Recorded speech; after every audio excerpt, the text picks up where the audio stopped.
data analytics. And they are interested in partnering with the ophthalmologist and also CEO of the hospital, and they also interested in doing the joint research and development.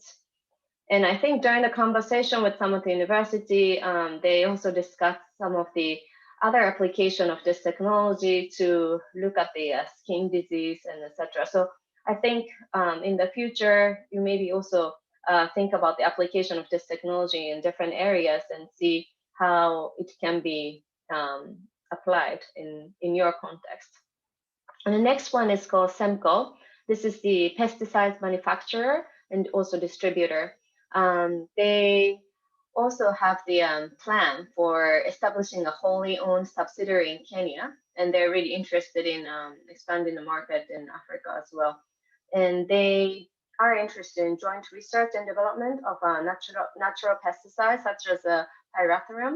And also through their conversation, they said that they're also interested in doing the insects related research and for the edible insects. So those are another area of research that they're interested. Also for the soil improvement, seed and seeding supply improvement, yield field management, and also research on other crops. So that's what they're interested. And Ishin Tasuke Corporation, they focus on creating different little products and then having them patented. So they're focused on R&D on intellectual property rights. And some of the products they have is the one that they want to test in African market. One of them is called Happy Tube. That's a bicycle tire tube which reduces the flat.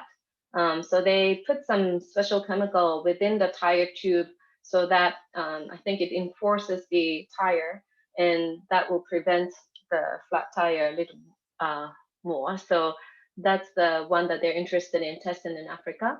And another product that they have is the bugs and birds and beast proof technique. And they use the special UV laminated sheet with the Hulk photo, as you can see on the right bottom side. And then they also wanted to see whether this sheet is really effective in the bird, like birds and beasts and insects proof technique. So those are two products that they're interested in testing in Africa. Another company is called Marubeni. This is the very big company, general trading company in very different areas of industries. And then, but among those industries that they're focused on, they are interested in women's health promotion service using sanitary pads for this initiative. And then also they're interested in developing a recycling system for the diapers by converting waste to fuel. And so, but then their focus is more on the advocacy for education for girls and women through using this sanitary napkins and pads. So I think it may not be so much of the product related partnership that they're interested, but if anyone was also interested in collaborating with this company to do the advocacy work for education for girls and women, that could be a good partner as well. And the next one is called Spec Company. Their focus is on infrastructure, environment, water, and irrigation, agriculture. So they do have this special product called Stain. It's a mixture with the ordinary Portland cement and elements composed from 27 types of inorganic materials. So if you mix the stain with the soil, you can make the soil harder, and then you can use that soil for construction of roads and irrigation system. So it's a soil hardening element that you can use. So you can use this for the construction for roads and irrigation system. And then they're interested in joint research in areas of construction, soil service, use of irrigation equipment in rural areas for fish farming, and etc. So if anyone is also interested in using this product to see if any application can be done with this product in your area of research, I think that would be interesting to partner with this company. Another one is called Challenge. They develop, manufacture the wholesale for the disaster security related product and also the system. So they, as you can see on the right top picture, they have this machine which is a sensor, and then it detects the P wave of the earthquake. So and then they issue the alarm. So whenever the earthquake comes, this machine can detect that the earthquake comes, and then you can the machine can provide the early warning for you, so you can quickly prepare yourself for the earthquake. They also provide a disaster prevention technique.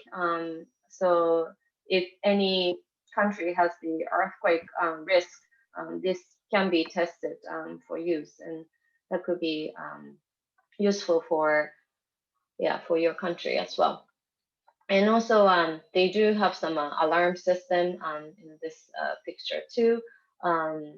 So I think by using the sensor, you can detect like whether any intruder has come to your school or something, and then you get the alert.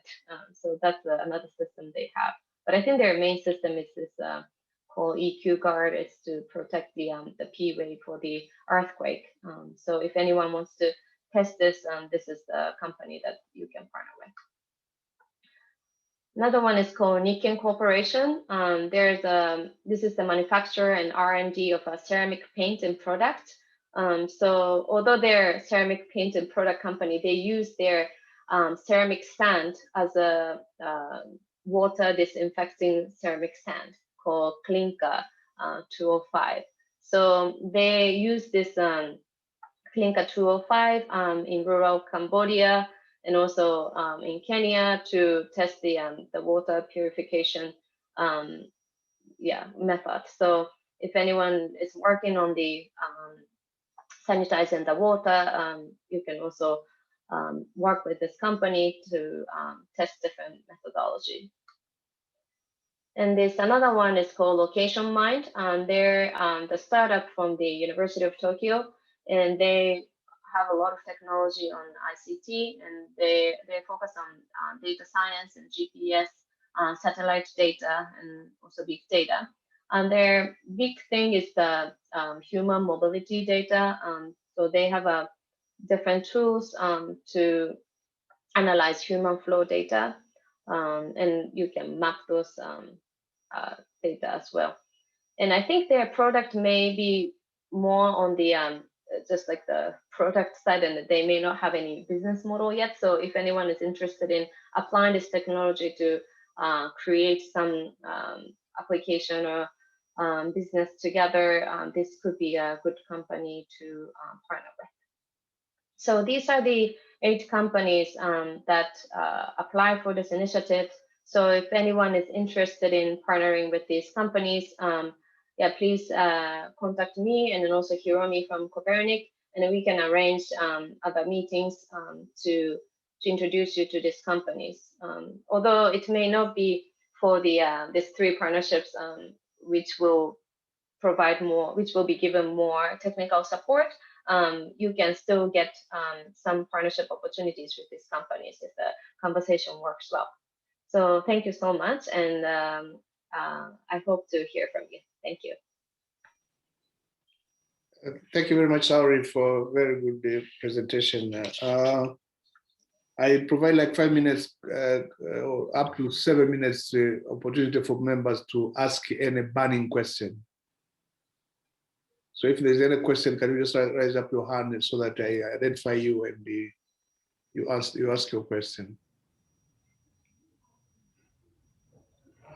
Sorry, Jonathan. Yes, you're welcome, Professor Abebu. Sorry, I don't see the hand sign. Thank you very much, Saori, for the clear presentation and also for the Japanese companies. One question I have, this is not unique to any private company, it's common to everyone. There is often hesitancy to discuss about technology transfer. And as higher education institutions, that's really our primary interest: technology transfer, knowledge sharing, and technology transfer. Do you have advice to us, and perhaps also to industry, um, how to make this discussion easy, or this conversation easy, and actually technology transfer happens real time? Mostly the interest is really in having business in a specific country, in Ethiopia or Kenya or other places. So how do you manage those discussions? Yeah, Thanks. thank you. So for this initiative, we do have a Copernic as an intermediary, so they can be a facilitator for that kind of conversation, so that they can balance between the business side and then the university's interest. So that's why we are having this intermediary organization. But also some of the companies do have NGOs, and then they can sometimes like use those NGOs to provide more like a non-profit side of the activity as well.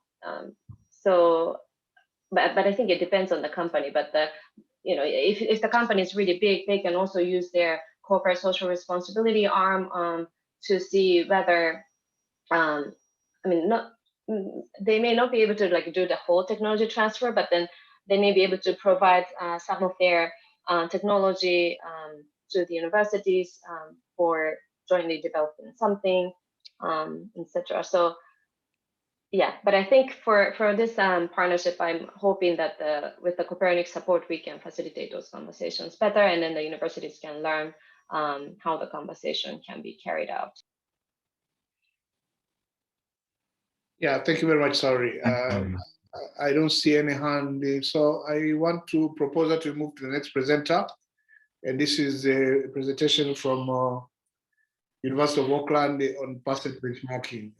I invite Jingwen Mu to make his or her presentation. Thank you, Jonathan. Can you hear me? Yes, I can hear you. Can you Okay. go closer a bit to your microphone? Is it better now? Yeah, better. Go ahead. Okay, good. I'll share my screen.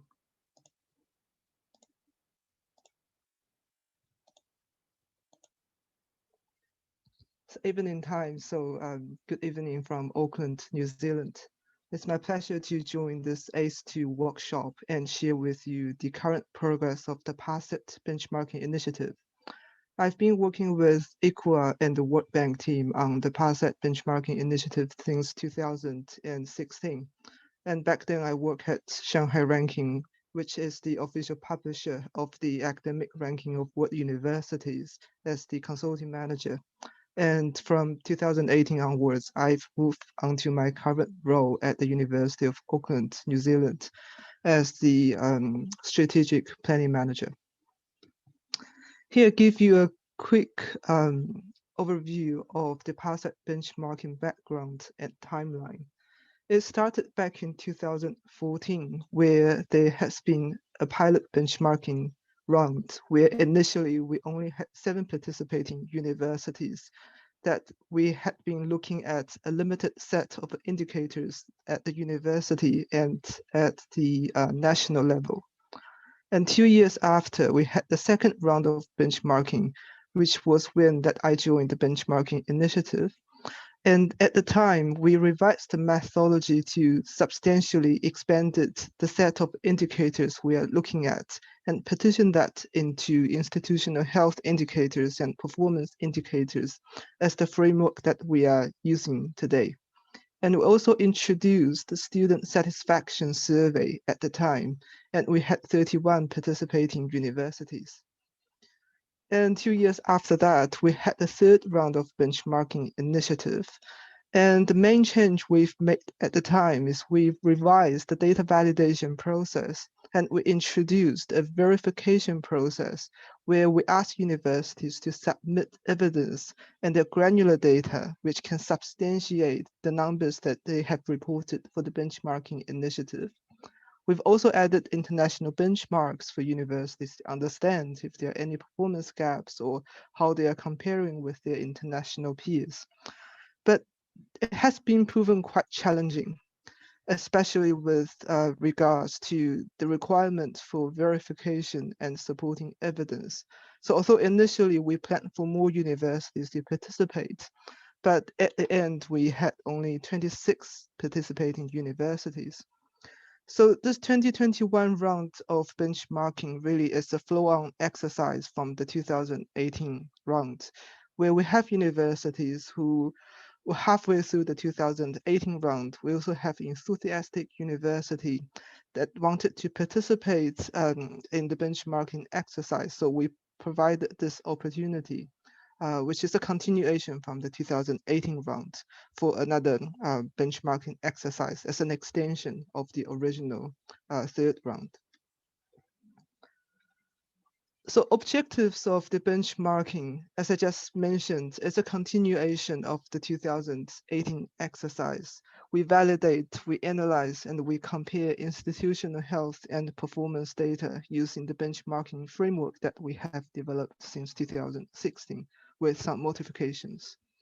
So through the data validation process, what we hope to achieve is we want to help universities and institutions to identify, to think about their data quality issue, how they have been storing, retrieving, analyzing, and using data from a BI perspective and from a data perspective in which we can make use of the data for to inform university strategies and decisions and our daily operation. And last but not least, we want to assist the African institutions in using the results. We want to understand through the benchmarking and comparative analysis, what are some of the areas of strength and weaknesses that we want to look at. We want to take the opportunities to maximize the strength. And at the same time, we want to look at how we can improve areas where improvements are needed. So this essentially, many of us would be familiar with the SWOT framework, and essentially the benchmarking help us to understand some of our strengths, our weaknesses, and externally, what are some of the opportunities to take and what are some of the threats that we want to avoid. For example, if a university is very strong with its research staff, it has lots of professors or academic staff of similar senior academic ranks who has very brilliant research and good technology transfer ideas. You may want to consider understanding the strength, what are the opportunities to take, like what Sori just introduced in the opportunities, for example, in Japan, where companies want to collaborate and to have technology transfer take place. So really is from the data perspective is to identify what are some of the strengths, weaknesses, and how can we make use of those, or to avoid weaknesses to be able to leverage to the best of the university's interest. So the analytical framework that we are using that has been stable since we first initiated the benchmarking analysis is different from rankings. So in submitting the benchmarking data, we are not ranking universities from top 1 to 100. Instead, we are looking at a distribution curve. So essentially, we'll be classifying universities into 3 groups: the top 25%, the middle 50, and the bottom 25%. So we'll be looking at the distribution, and each university will be, each indicator that each university submits will be put into one of the 3 groups.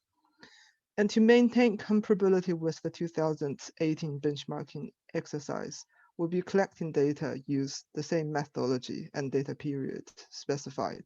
So at the end of the day, we can merge the benchmarking results with the 2018 results into one report. So what has been measured, as I just mentioned, the framework is partitioned into performance indicators and institutional health indicators. We have 14 performance indicators, and we believe that to more or less of an extent, they can be explained by and large by the institutional health indicators. So you can see that there are some overlapping categories because one can explain another, or by observing the performance in institutional health indicator categories, we can sort of understand why are there performance gaps, or where are some of the areas that we perform strongly. For example, inclusion and equity, learning achievements, labor market outcomes, research results. You will see a corresponding category in institutional health indicators as research, because we are looking at research staff or research capability, which may be used to explain some of the research results, such as our research publications that are highly cited or have provable research impact. We also have some generic category of institutional health indicators that service to community and technology transfer, internationalization, governance, management, and finance. They are important to universities at the institutional level, and they're important drivers behind performance, but you may not see them linking to a very specific performance category. So this table shows the universities that have participated in the 2021 benchmarking round. We have 10 universities. 5 of them were 2018 participants. And we also have another 5 new participants. So you can see that the submission and data collection mainly happened in April. But for especially the new participants, this has proven to be an enormous exercise and has been quite challenging to collect the data within such a short time period. So we have granted extension to a few of the universities. But you can see that as of today, the progress is really good. We've completed data validations for 8 out of the 10 universities. You can see that some of the early participants who participated in the 2018 round, Edgerton University, JUICed, they have submitted their data as early as March, and they are the early universities that has completed the data validation status. But I do have to acknowledge that the new participants, University of Malawi, Makerere University, Haramaya University, University of Zambia, and Addis Ababa University have all put in great effort to make the data submission. And we are very close to complete all the data validation. So what constitutes a good piece of evidence since we imposed a rigorous data validation process? So for people who have been responsible for making the submission, you'll be familiar with this data submission template. We're not just asking you for the institutional data, the overall summary numbers. We ask you to provide evidence that can substantiate the numbers that has been reported in the main data sheet. There are more than one way to provide supporting evidence. If it's a number such as your number of students, your number of graduates, or your number of academic staff, we ask for granular data. Usually when you click into the evidence required, there's a supporting data template where that requires you to provide student IDs, name of students, and all the other demographic informations and information that we can cross-validate to see whether the numbers reported in the main sheets can be cross-referenced. If it's a policy document, you'll see that some universities, the screenshot here is an example of Haramaya University that has provided a very long list of very extensive policy documents and the other documents that can be used to support the numbers or the policies or the rating assessments they've put in the main data sheet. And also as well, for example, if the data, if the questions being asking whether university buildings is accessible to people who have to use wheelchair, we also see that photo can be good evidence, and some universities have put in a website link that will have a news article or an introduction of how they are implementing a certain policy. That's also very good evidence. So how are we comparing the 2021 benchmarking group with our experience based on the 2018 round? As I mentioned, it has been quite challenging for the 2018 round when we first introduced the data validation process. So you can see the table, the comparison table here.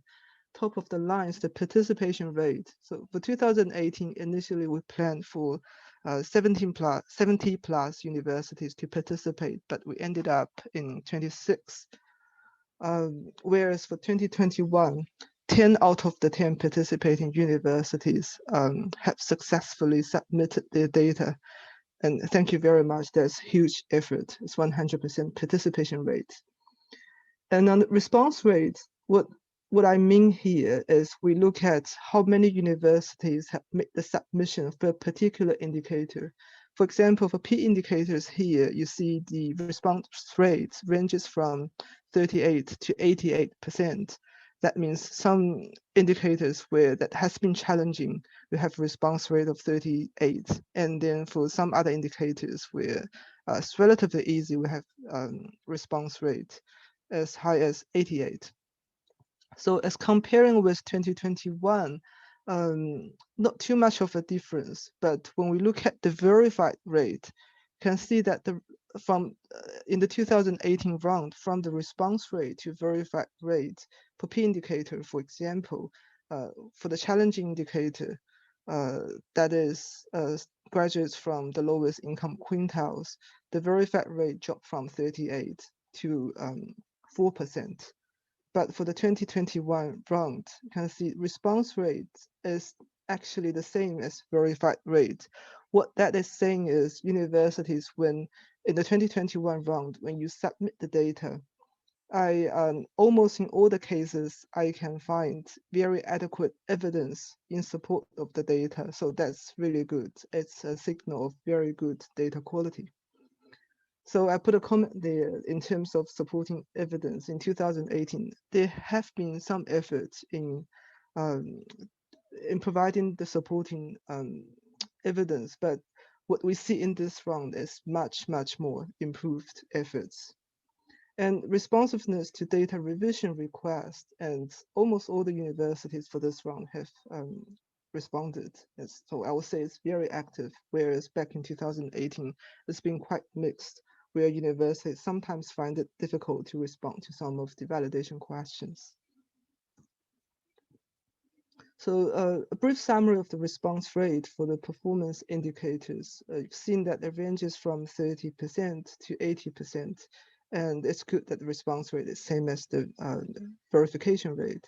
So a few indicators I've highlighted here are actually ones that triggered some thinking that we may need to improve the methodology or the way we collect data in the future. So actually, these ones are where I think we can get partly or 100% of the indicators from third-party sources. For example, P1, proportion of graduates from the lowest to income quintiles. And actually, we've got one question from a university saying that how can we define what's the income quintiles of a country? And so ICWA has been asking the economists in the other divisions of the World Bank, and actually we can, they have this data available with very solid definition. So what we can do to improve this very challenging indicator is that we can provide at the country level what are some of the income quintiles, what are the benchmarks that we are looking at. For the number of high impact scientific papers, and actually the definition requires papers indexed in the Web of Science, but this definition usually create confusions among universities that have submitted data. I got inquiries from more than one university, actually several universities asking, maybe they don't have access to Web of Science, or they submit data based on the university records. And in one particular case, when I look at the data available in Web of Science, the number of papers is actually higher than what's on the university records. So I'm thinking that to make an across the board change, that we make it consistently that we collect data directly from the third-party source instead of from the universities.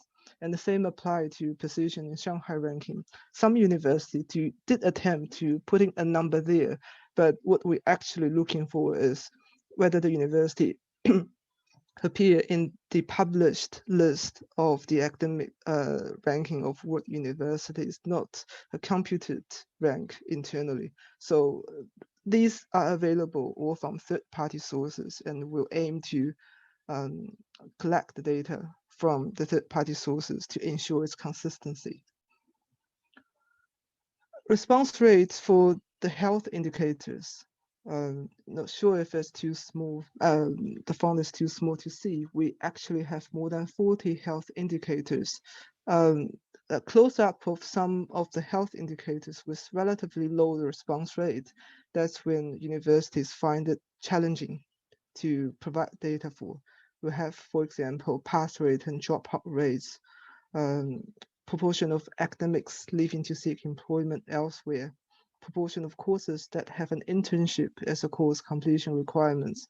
And actually, the university, I am working for the University of Auckland, also find the internship data very challenging to collect. So it's a universal problem.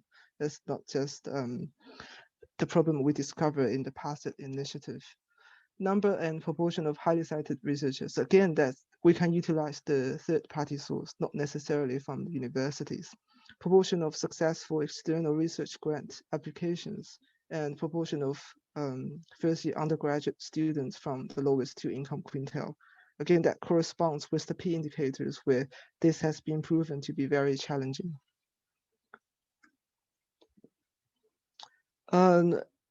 In the submissions, we ask universities to identify 3 areas of support that they feel are most needed out of the 4 categories: institutional research, quality assurance, management information system capacity development, benchmarking, and graduate tracer studies. And actually the response back in 2018 and the new response we saw in this 2021 round are very similar.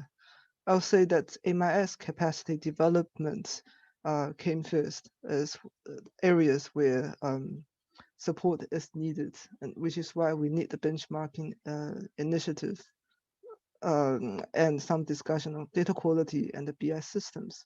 We also see that institutional research and benchmarking and graduate tracer studies also came very high on the list.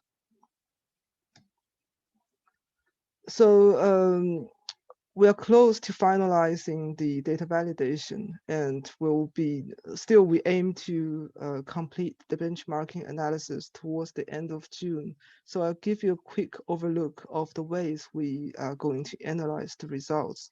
So in the benchmarking report by the end of June, you'll be able to see that a common way that we analyze the results is we put universities into the band, as you can see on the green bar there. As mentioned before, the benchmarking framework we use will place university into top 25, middle 50, and bottom 25. But what you'll be seeing in the report is middle 25, middle 50, we partition that into quartile 1 and quartile 3. So it's further detail in which group that a university will be belonging to. And whenever possible, we'll be comparing the performance of the most recent data periods with that from the previous year, the 2 data collection periods.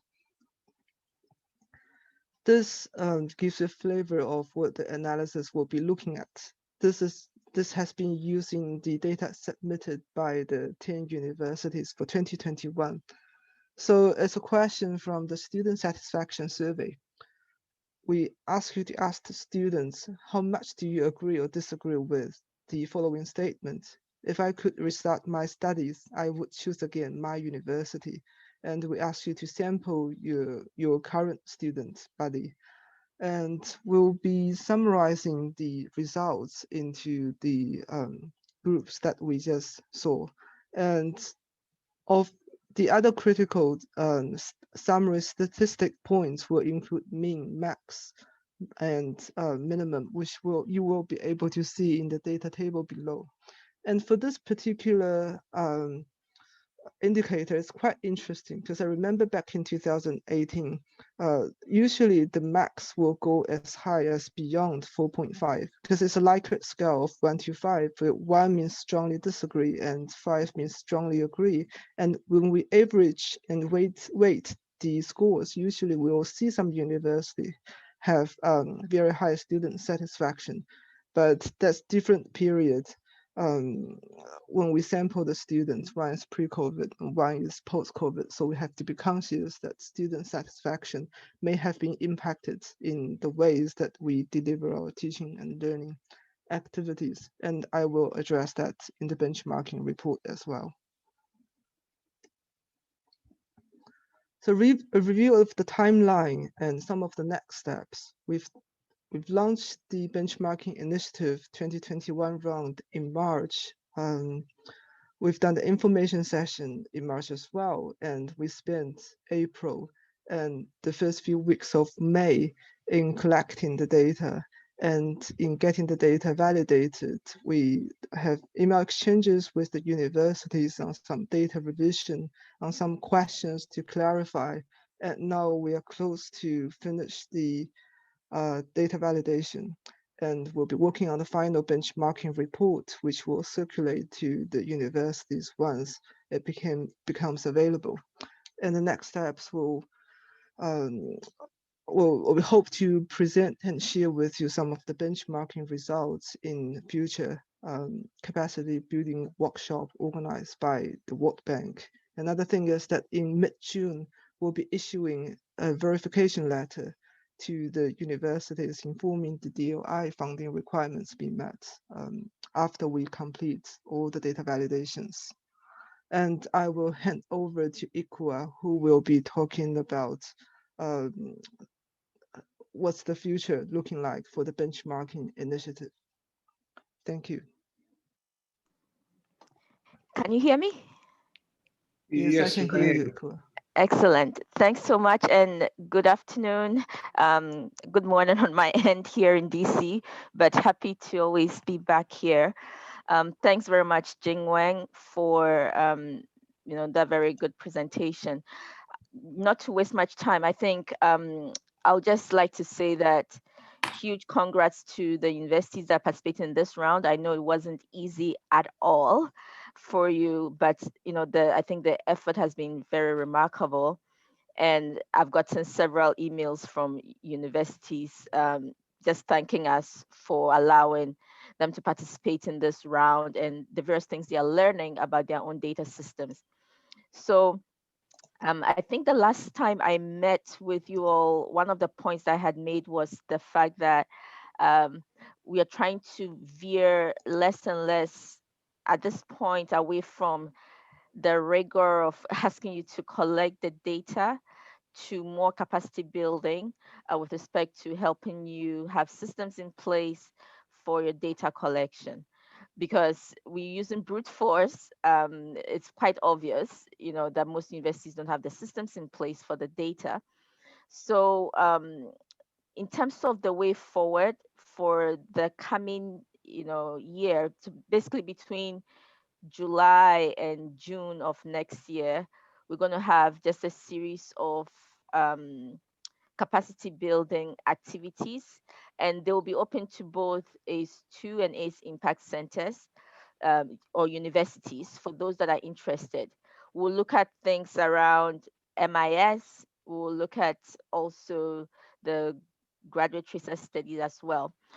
On the ACE impact side, we're actually going to have a round of graduate research studies as part of the project with MICOS. I know most of you, if you may remember, we had MICOS organizing that. So, but in terms of the capacity building aspects and helping universities and centers that are interested in having institutionalizing their own graduate research study work, we hope that we can provide that capacity building support for you to be able to do so.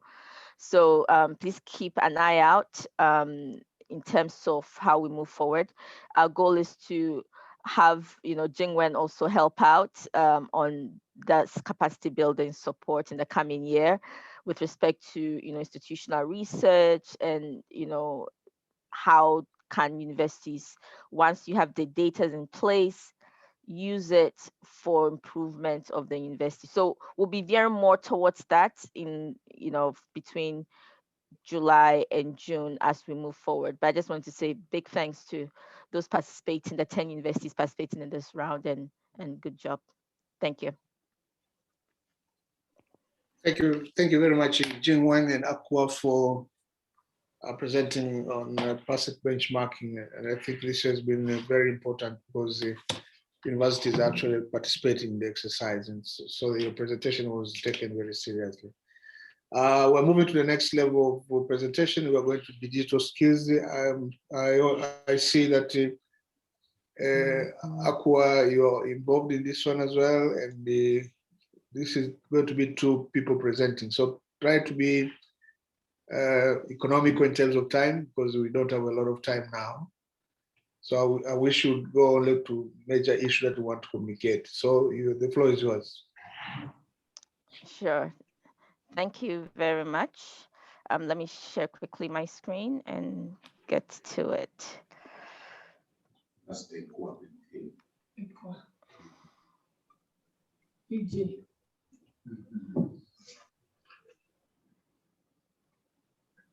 She's the DTL for basically.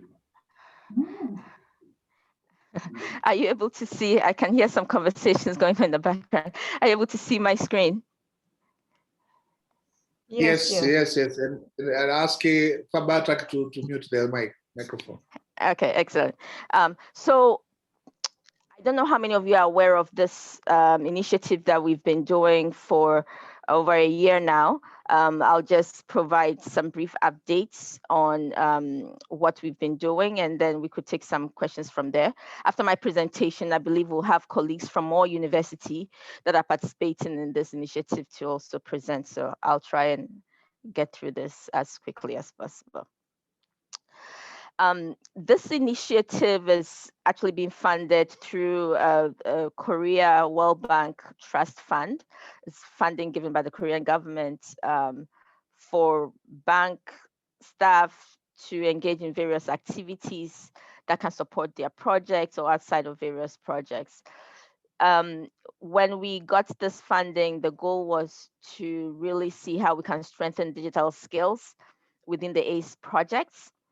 And so we embarked on a couple of activities. So looking at digital skills gap assessment, digital skills online courses, recruitment of students for digital skills related jobs, and also internship opportunities. This is the platform. It looks like a lot going on, but I'll walk through with you in terms of what we've been working on. So this is an online platform that basically has 3 main aspects. You see the green box, which highlights the digital skills gap assessment. And then we have the online learning portal, which provides access to online courses. And then we have the recruitment dashboard, which basically provides opportunities for students to display their credentials, whether it's from their transcripts or other online courses they've taken that have been issued into blockchain credentials. So they're digital instead of like the hard copy transcript that the students needs to go and collect from the university and take to different recruiters. This is all digitalized using blockchain. And so we have these 3 unique but connected elements of this online platform. So what are some of the stakeholders that we are working with? Currently, we have about 9 universities that at some point in time have participated in this. Some have been more active than others within the pilot. Um, and you can see the list of various countries involved here. And then under the digital skills gap assessment, we have job cred. I'll talk a little bit more about that. And here, the students are able to identify what their current skills are, what they hope to be in the future, and then the assessment provides the students some ideas in terms of what they can do or what are the gaps that they have within their in terms of their skills. The students know what to do in terms of improving their skills. And then we have this online learning portal where we have Future Learn and IBM that have provided these free online courses.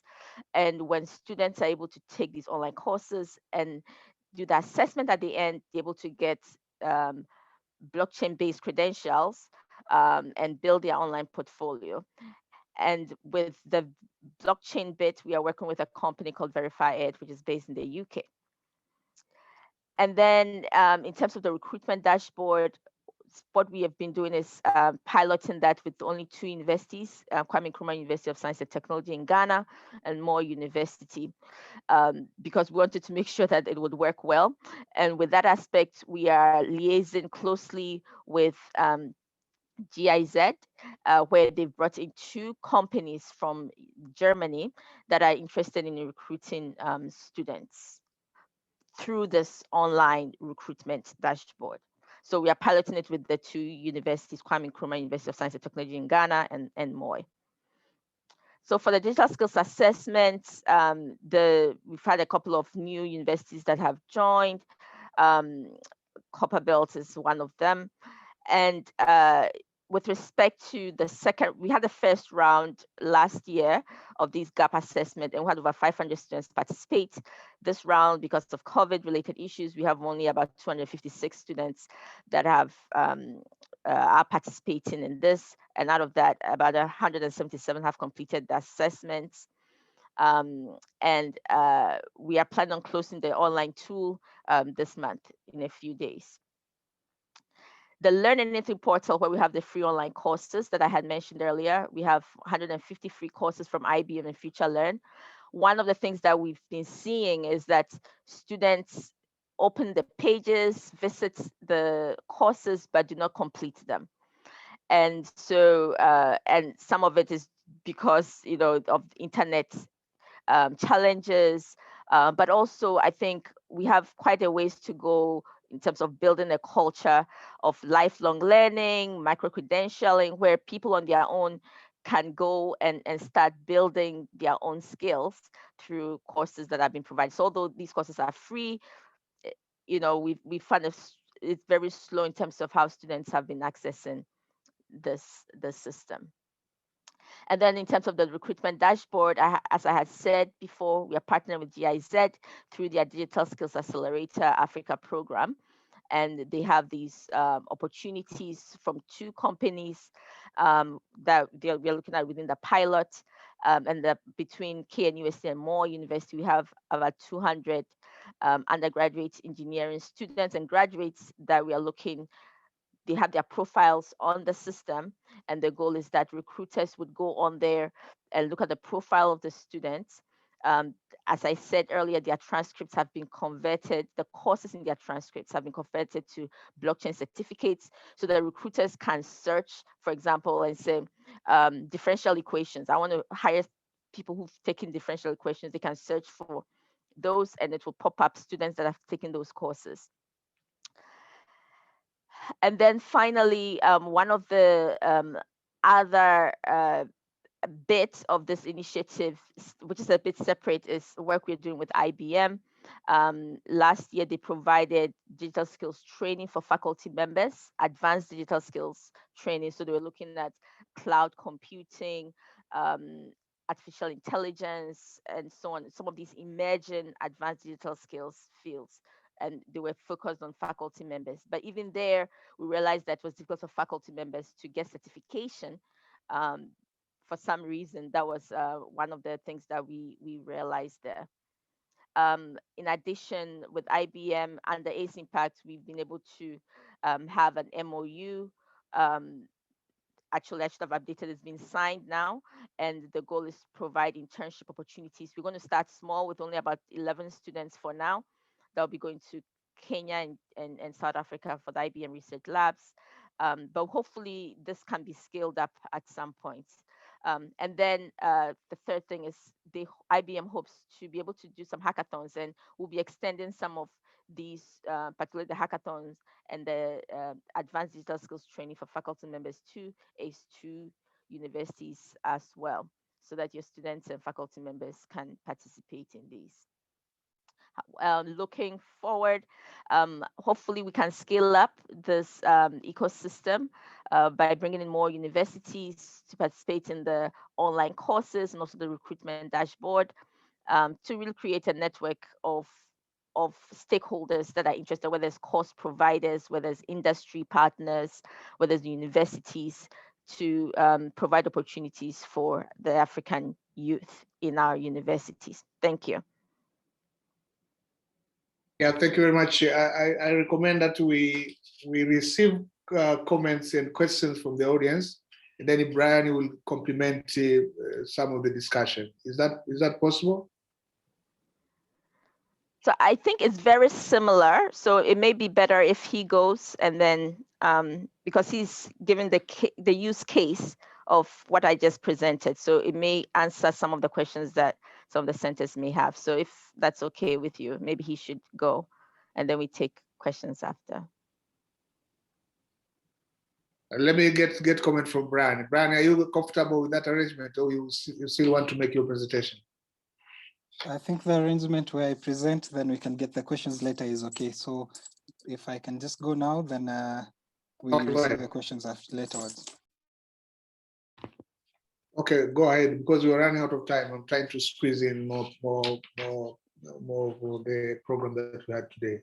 So try to be as short as possible. Don't repeat what she presented, please. Okay. Thank you. My name is Brian from Moi University, and I want to present to you the Moi University experience on the Skill Gaps pilot program. And I hope you are able to see my screen.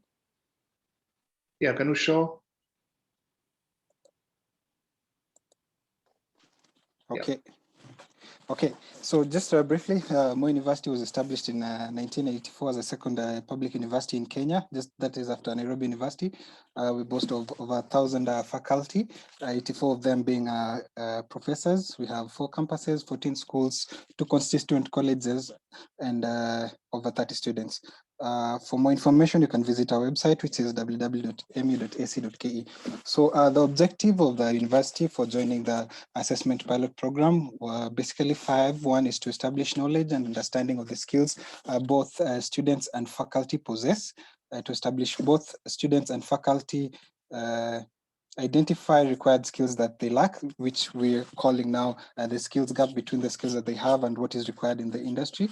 Then to identify actions required to bridge this skill gap, and to generate individual skills profiling report for students and faculty, now using the JobCred tool. And then finally, to identify areas for improvement in the university curricula based on the skills gap report generated by JobCred. So Moi University participated through the S2, which was coordinated by our center leader, Professor Kiprop, in partnership with the World Bank group. We selected 2 groups, the 3rd year BSc Computer Science and Information Technology for the skills assessment program, and the 4th years for the same for the for the recruitment dashboard. We also participated by having faculty and students joining the Learn Anything IO in an effort to bridge the skills gap, where they were able to access online courses. The activities undertaken were that initially the faculty were trained on skills profiling tools. Then the faculty and students filled a pre-assessment survey questionnaires before they could do their profiles on the JobCred, and then they went to do to create profiles on the JobCred. And finally, they were able to generate a report from JobCred. Then we did a post-assessment survey questionnaire, and students and faculty joined and learned learn anything. I ought to take some online courses to try and bridge this gap in the skills that were identified, the skills gap identified. And finally, some data was veiled for the recruitment dashboard.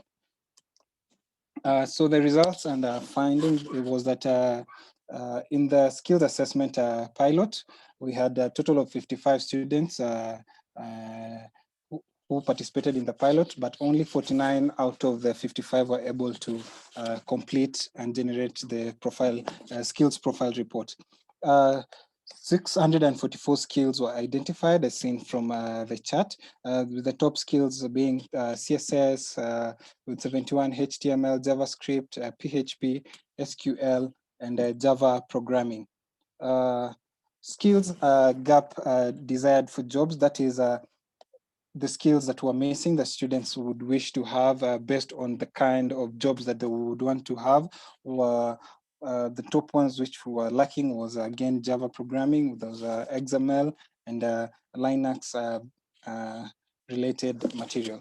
Then as a continuation, 15 people from the university joined the Learn Anything IO and were able to undertake short courses offered by IBM and Future Learn. The short courses were digitally signed by Verify ED.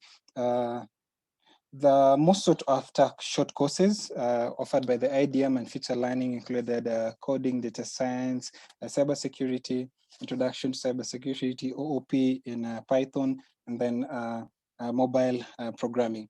Through the partnership with GIZ, a total of 74 students joined the recruitment dashboard that would seek basically to place students in competitive jobs. So more than 4,000 certificates for 55 courses already done by our students in MU have issued by blockchain.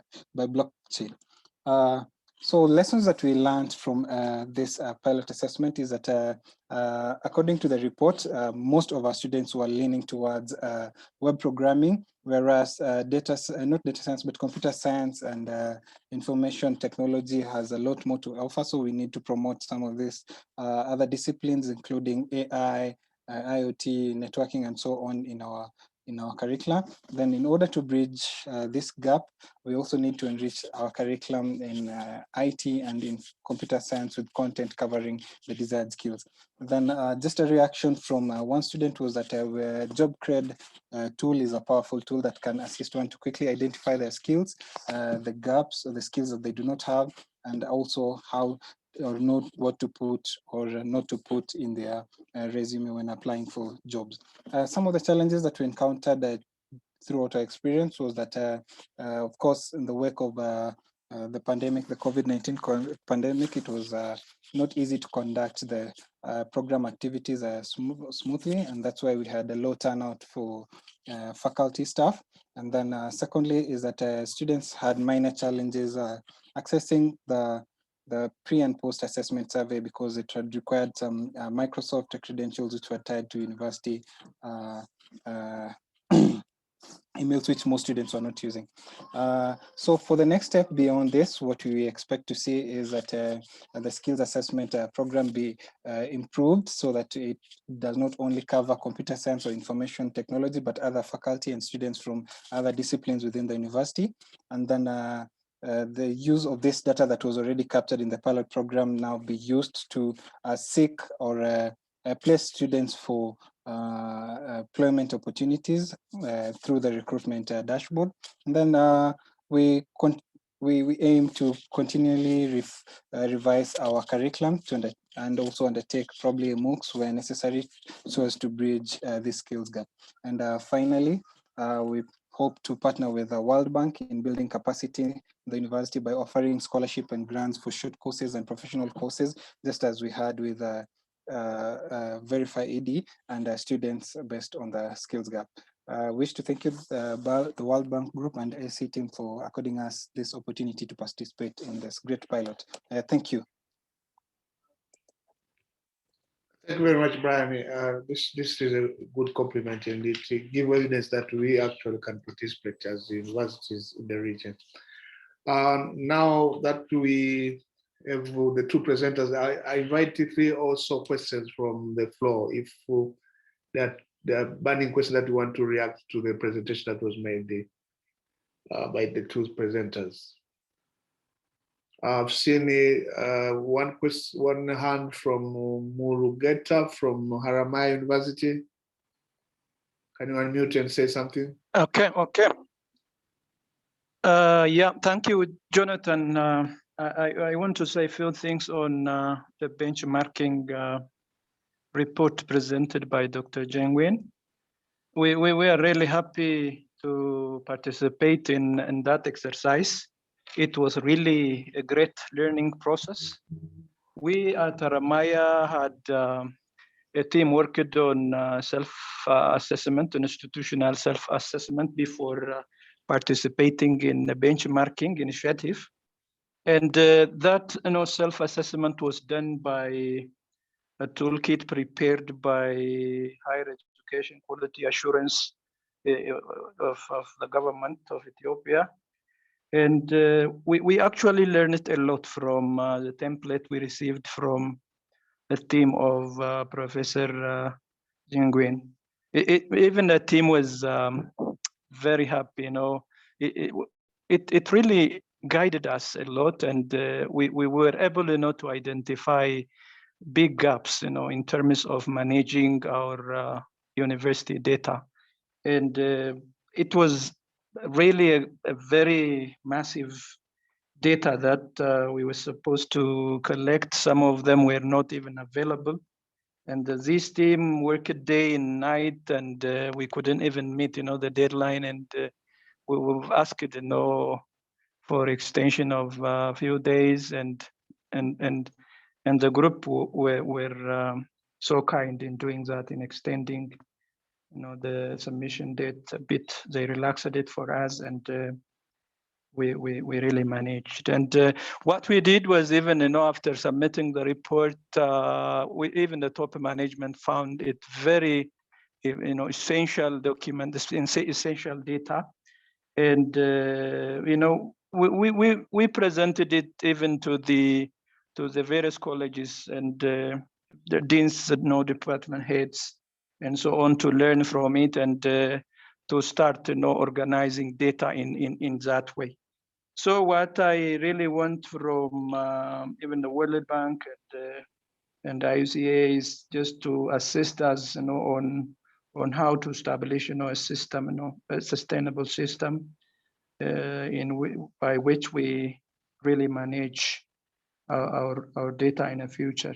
It was really very good. The data pool that we have already generated is useful, but it is only for those 2 years, and we have to do for the other years. And I think if supports are there in that line, we are happy, to benefit out of it. Otherwise, the template, the way the template was organized, the check and balance in it, it was amazing, and I'm really happy, and we are grateful, to the people who have organized that template, who have formulated that template.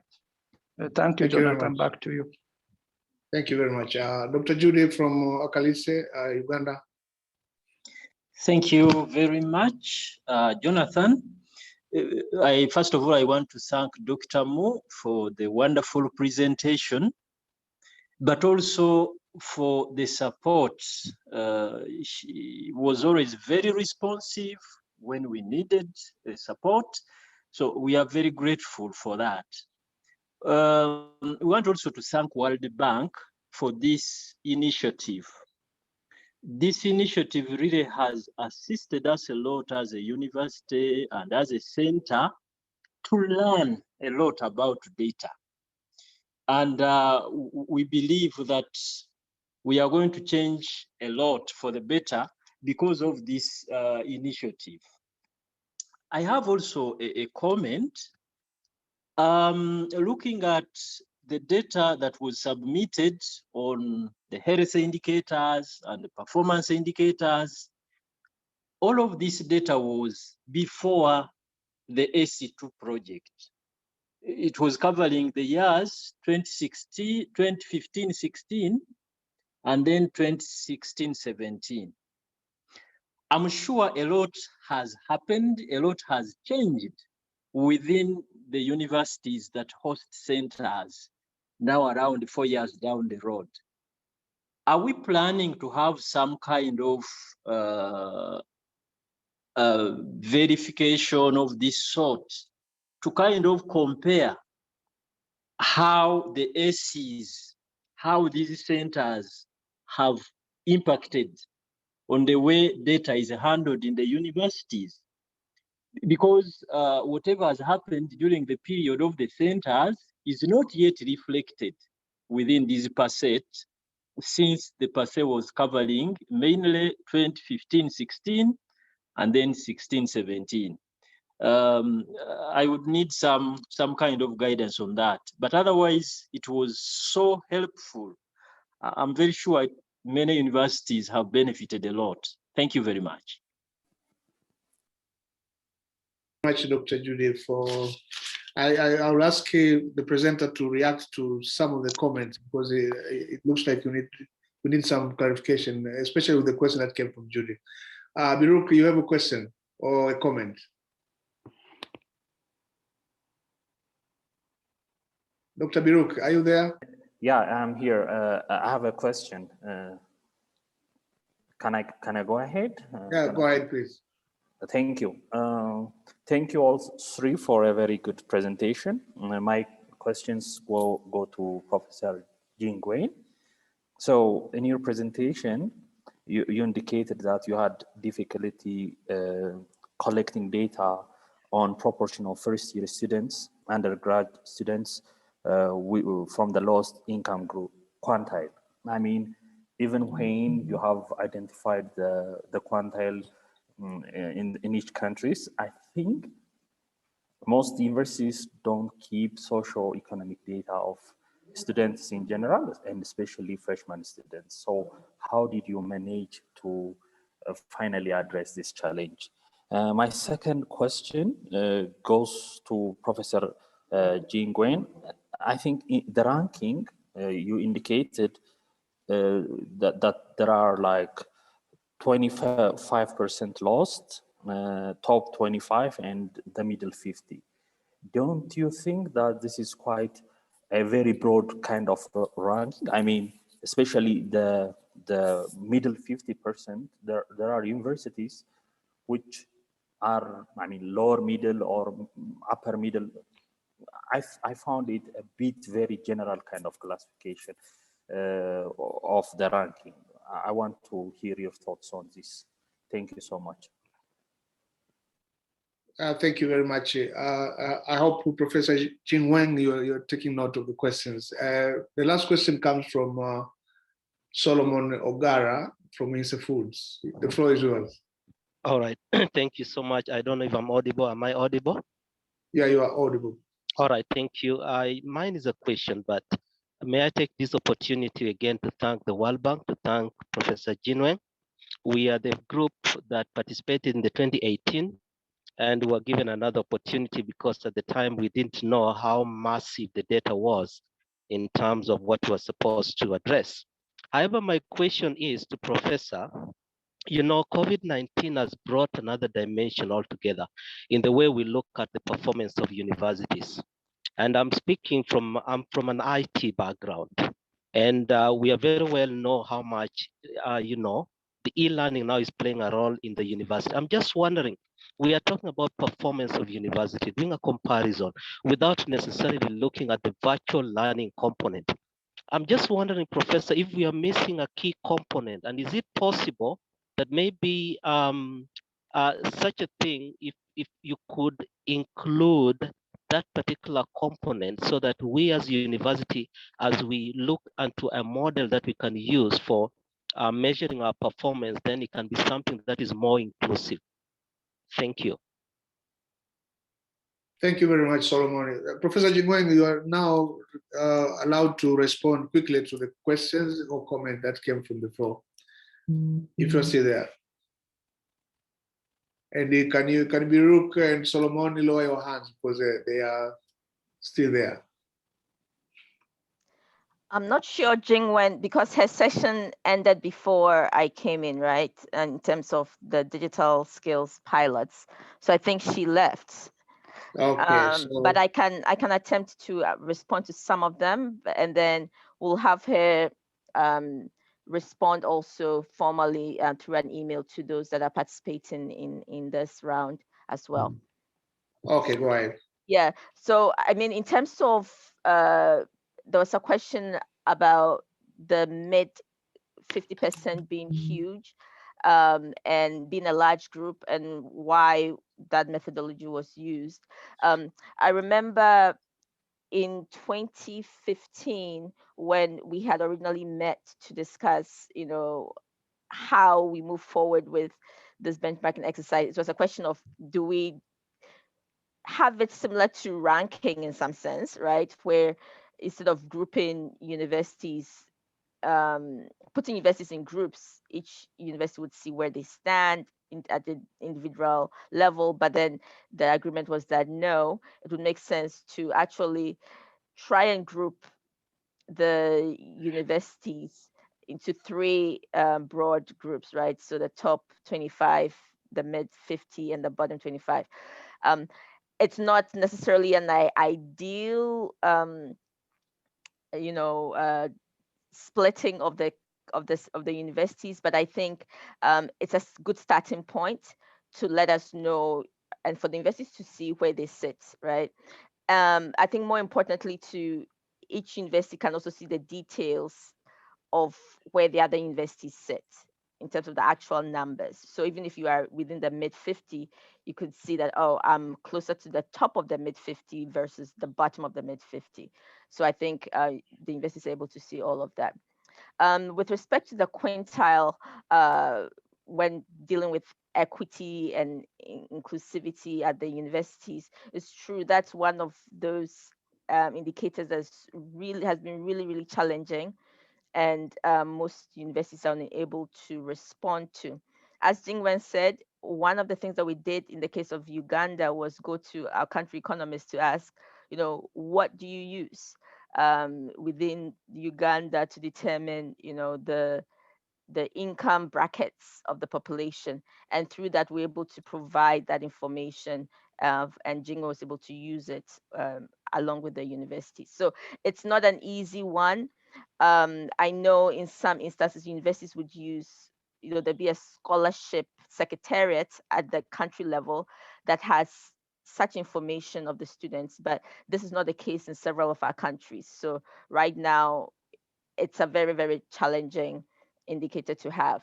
But perhaps universities can start thinking about ways of collecting such data when the students first join or are registering, you know, their first year to be part of the university, to be able to, you know, collect some of this data to have a good sense of the income brackets of the students they are enrolling. And then finally, I think the question on how do we ensure that we incorporate elements of the COVID response. It's not going to be a direct, how do you call it, comparison, since the universities participating, you know, we had 20 something universities participate in the 2018 round versus now. But as Jingwen indicated, she's already seen some signs of the students' satisfaction survey, where students are less happier now than they were pre-COVID. So she's going to incorporate in the report some of, you know, the things that she's seeing that she may be able to conclude that as a result of COVID, that she's seen some of those changes in the data. The last question was, or which was the first question on why we are looking at an older date versus looking at whether there'll be opportunities to look at more recent dates. So the agreement was that in order to match with what we did in 2018, we should still use the same data years, right? Because some universities had participated in 2018 but did not have adequate data. We didn't want them to start from scratch again, hence why the decision was that we use the exact same time duration in terms of the data that was collected. In the future, as I said, for this year, upcoming year, the goal is to really help universities build their systems, capacity building to help universities set up stronger systems. And then after that, we will likely do another round of benchmarking to get the data, because I think we need to do this first and getting the systems in place at the universities. Thank you.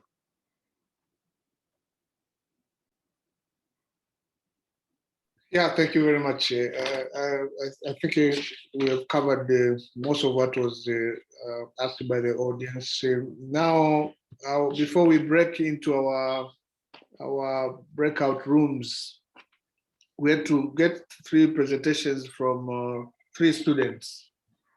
I want to change a little bit here. We'll receive only 1 student presentation today, and the next one will do her or his presentation tomorrow, and the last one will be doing her presentation or his presentation on Friday.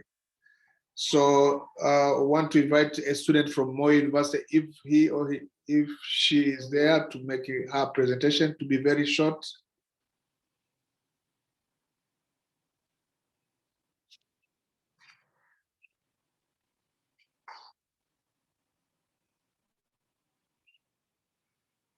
It looks like we don't have a student.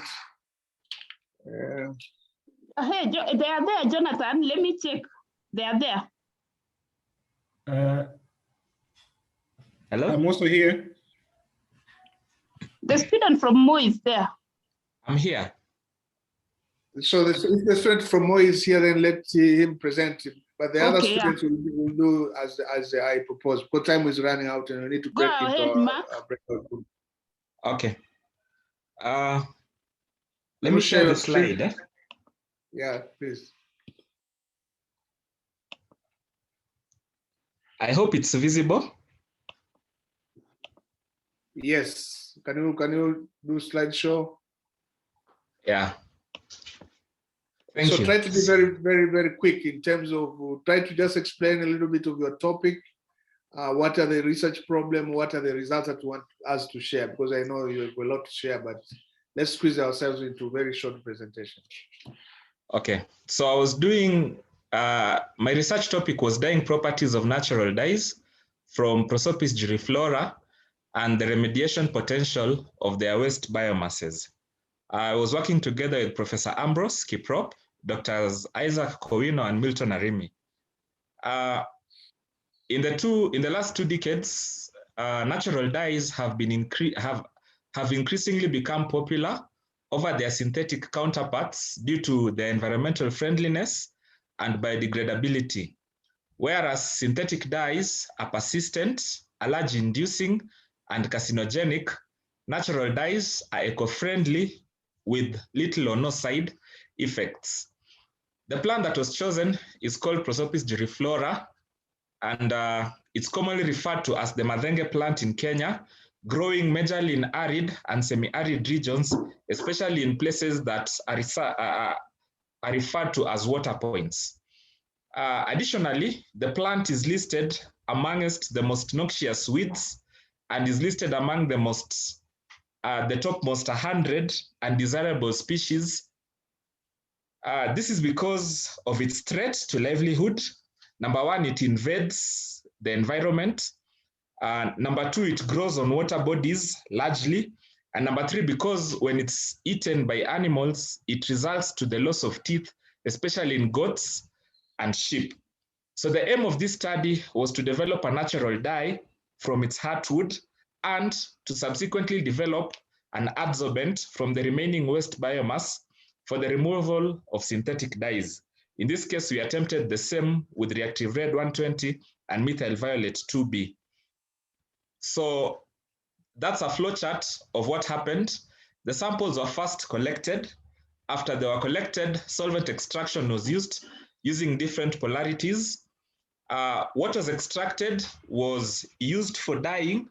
What remained was transformed to biochar by pyrolysis at several temperatures. This was then used for the removal of synthetic dyes from an aqueous media. We dyed using simultaneous modanting, pre-modanting, and post-modanting, and the results showed that the dyes were stable to light, to wash, and to rub. So the table shows the stability to wash, the stability to light, and the stability to rub, with the highest value of 5 showing that it is very stable, and the lowest value usually is 1, meaning that it is not stable. So without any mordant or binders to the fabric, the wash fastness was 3, the light and rub were 5 and 5 respectively, and post-mordanting showed itself to be better. In other words, it was the most stable because it had 5-5 in all instances. What remained from the biomass was transformed into biochar, and conditions for removal were optimized, such as pH, contact time, concentration, and adsorbent dosage. So these are some of the samples of the dyed fabric in the lab. This is the Moi University Laboratory, chemistry. Then the last one shows an example of the removal of textile after optimization of the conditions at different concentrations. So in the spirit of saving time, I think I can stop there and say thank you. Thank you very much. It'll be very brief, but to the point, which I think is what we intended to get. Can you stop sharing your screen, please? Yes, I'm trying to do so. Can we get a copy of the slides, please? Yes, it's possible. I think, yeah, you can send it.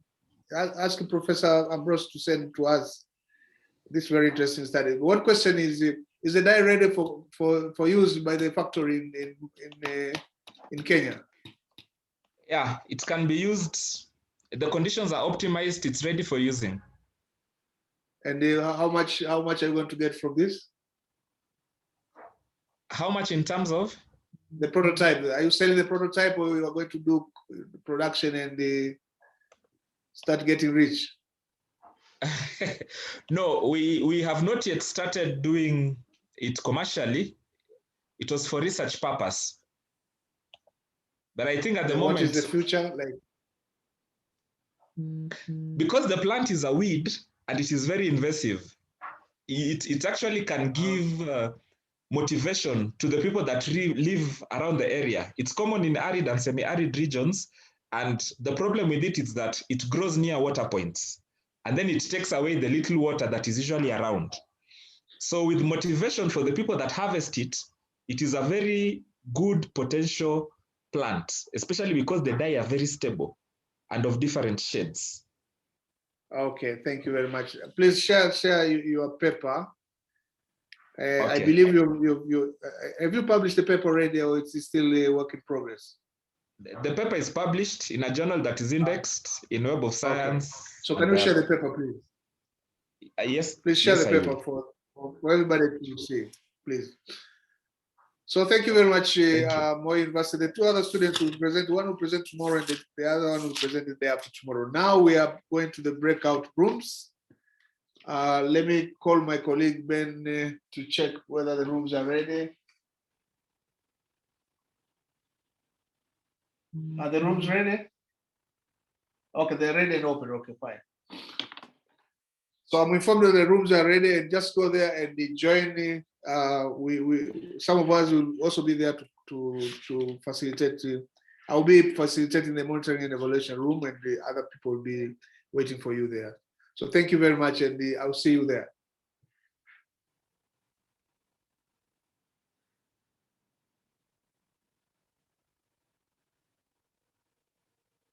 Oh, thank you, Rabata. You were reminding me that for financial management today, we have Ethiopia, Kenya, Malawi, Mozambique. Procurement, Kenya, Ethiopia, Mozambique, and Malawi. For environmental social safeguards, Malawi, Mozambique, Ethiopia, and Kenya. And for monitoring and evaluations, Mozambique, Malawi, Kenya, and Ethiopia. So be punctual and move to your rooms. Jonathan, you are reading the ones for yesterday. Oh, sorry. So you should read for today. That's what it does. Thank you very much. Let me read again. And apologies, please. So for monitoring and evaluation of Uganda, Tanzania, Zambia, and Rwanda. For environmental social safeguarding, Tanzania, Uganda, Rwanda, and Zambia. For procurement, Zambia, Rwanda, Tanzania, and Uganda. And for financial management, Rwanda, Zambia, Uganda, and Tanzania. So you're welcome. Kenya is where? Kenya is the done. No? Kenya was yesterday. Done. Yeah, that Kenya was was yesterday. yesterday. So we're repeating again. For financial management, Rwanda, Zambia, Uganda, Tanzania. For procurement, Zambia, Rwanda, Tanzania, and Uganda. For environmental and social safeguards, Tanzania, Uganda, Rwanda, Zambia. And for M&E, Uganda, Tanzania, Zambia, and Rwanda. So the first group is Rwanda, Zambia, Tanzania, and Uganda. The first half an hour from now. So please, you're most welcome to the room.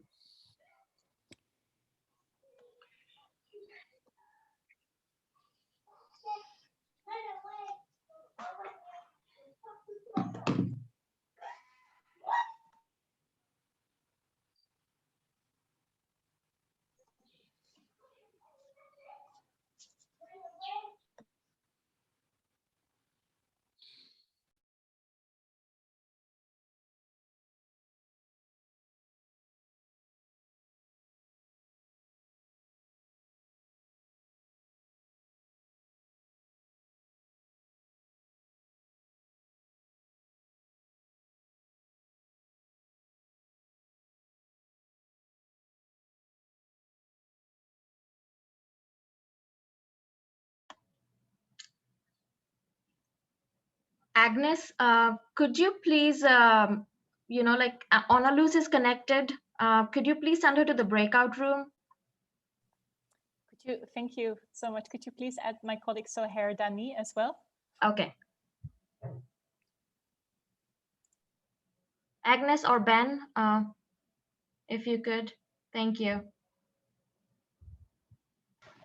Allocate me as well, Humphrey Simkoko.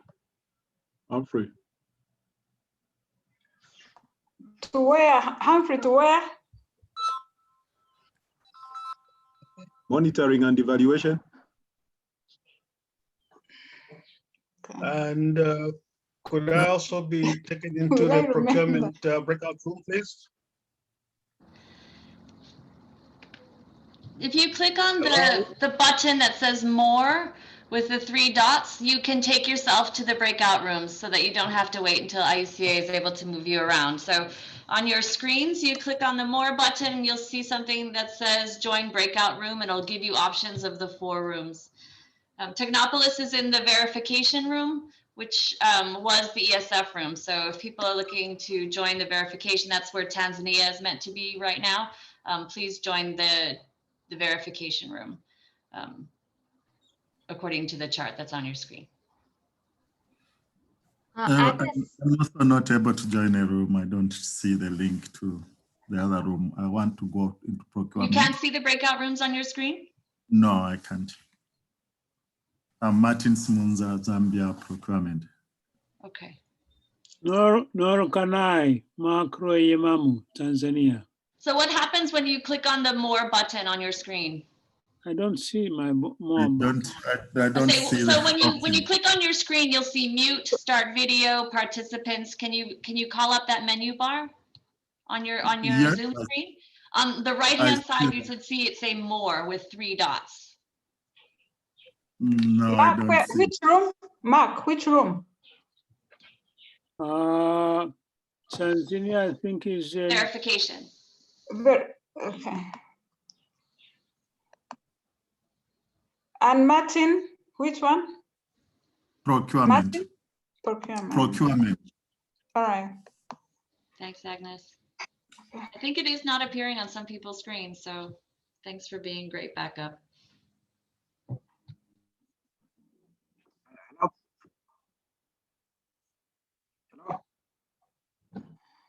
Are you hearing? No. I'm Abraham from Africa Railway Center. Yeah. Who? Abraham from Ethiopia. Abraham, Railway yes, Center. yes, yes, yeah. I wanted to attend the verification session. I think I need to attend that one if possible. Yeah. Abraham, what's your other name?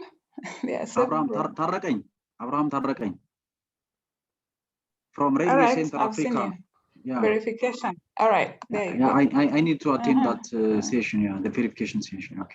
Agnes, sorry to bother you. So Honolulu, I see she's in the M&E room. She's in the I looked for, I couldn't find her in the main. Yeah, but could you send her to the verification room and also Suhair to the verification room? Yeah, yes, hello. I've been sent to a wrong room, so yes, it's all sorry. No problem. Thank you.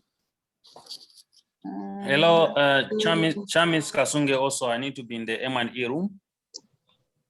Okay, just a Chamis. minute, Chamis. Just a minute, Chamis. Okay.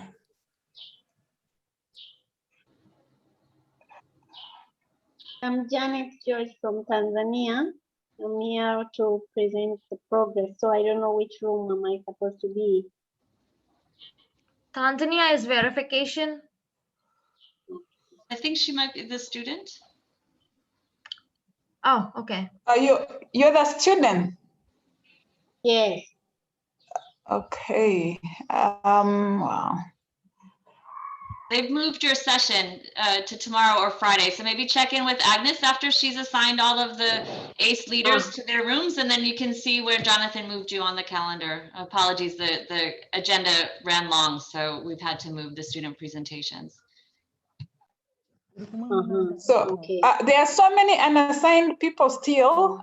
Is there anyone who can't find the room? Yes, it's me, Chami Sikasunge from Where did you put me? I Zambia. don't see the Chamis. Oh, okay. Which one do you want to go to? M&E. M&E. Okay. Hello, Agnes. Andrew Piri to Yes. verification, please. I beg your pardon? Andrew Piri to verification, please. Andrew. I have to look through the names. Okay, Andrew. All right. All right. Thank Okay. Agnes, could you prioritize Suhair because she's the facilitator for the I see her name is in the DLR verification room, but it says she's not joined. It says she's not joined because she's in the main room. She's in the main room. So I've looked for her name. I just can't find it. Suhair, Danny.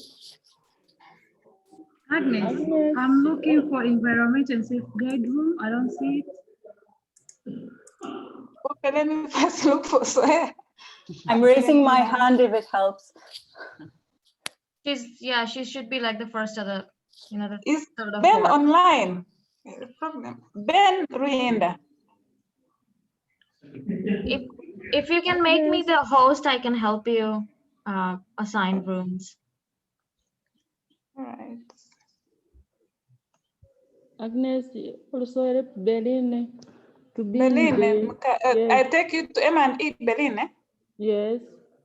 All right. And the Adav? And who? Yadav? M&E. Yes. Okay. No, he is a director of mathematics. I take him to where? To financial management. Can we pause for a second though? So Hair's name is appearing right underneath IUCA because she raised her hand. If you could move her first to the DLR verification room since she's leading that talk, and then we can move the rest of the participants.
Excuse me, Lakhan Yadav from Rwanda. I'm not able to join the those rooms.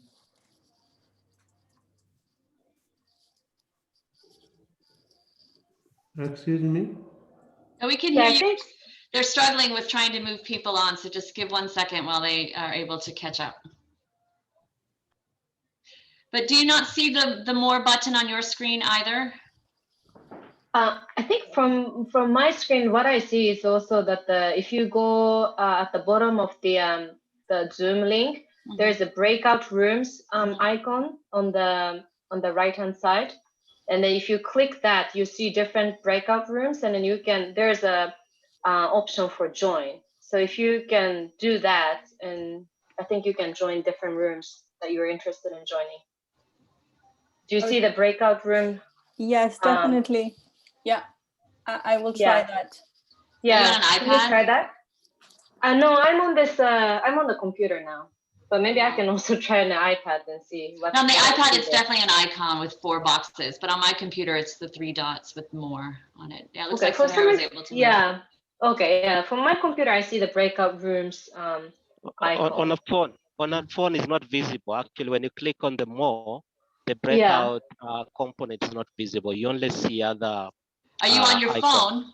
I'm on my phone, yes, but It that should be breakout- on the main screen then. On my iPad, it appears on the main screen on the left-hand side of the Zoom screen. It's not part of the menu. It sits near where you can change the view, the gallery view. It's above the gallery view. You should see breakout rooms appear there. It's different on the phone, especially an iPhone or iPod.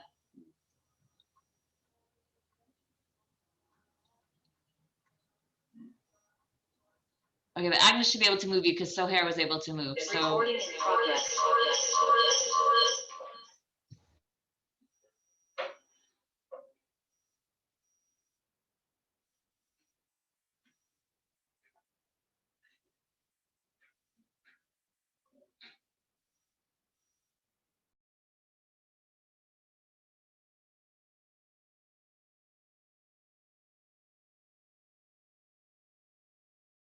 Yeah, I think for my iPad, I see on the left hand side there's like a 4 squares. Yeah, exactly. It's 4 squares. Appearing. Yep. Yeah.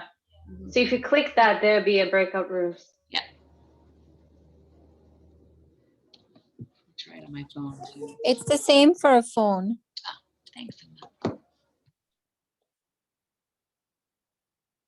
Professor Yadav, can you try to locate, even if you're on your phone, if you just click on the on the screen, you should be able to see 4 Laptop, madam. boxes.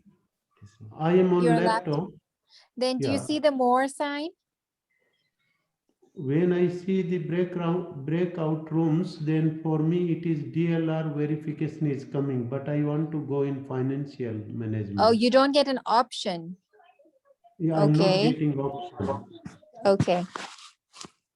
I don't know what I are you am with my colleague. I may go using his computer, but I want to use my computer, madam. Okay. Malshri, do you think you could help? Okay, I Now think it is you can now coming. move to F&M. Now it is coming. Professor. Now it is coming. Thank you. Thanks, Agnes. Can you make Malshri a co-host as well, Agnes? I have done so. Oh, okay. All right. She's a co-host at the moment. Great. Thank you.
So yeah. Hello. Yes, I still have some issues because I've been moved to the monitoring and evaluation room, but apparently I should have been in the DLR room.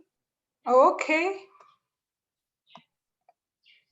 Yeah, actually, I saw it in M&E and I was wondering. Okay. Yeah. So when I click on the button, I only have the option of joining the M&E breakout room. Okay, so fine. I'll put in verification. Is that fine? You can check your screen. Yes, that's perfect. Thank you so much. Thank you. Yeah.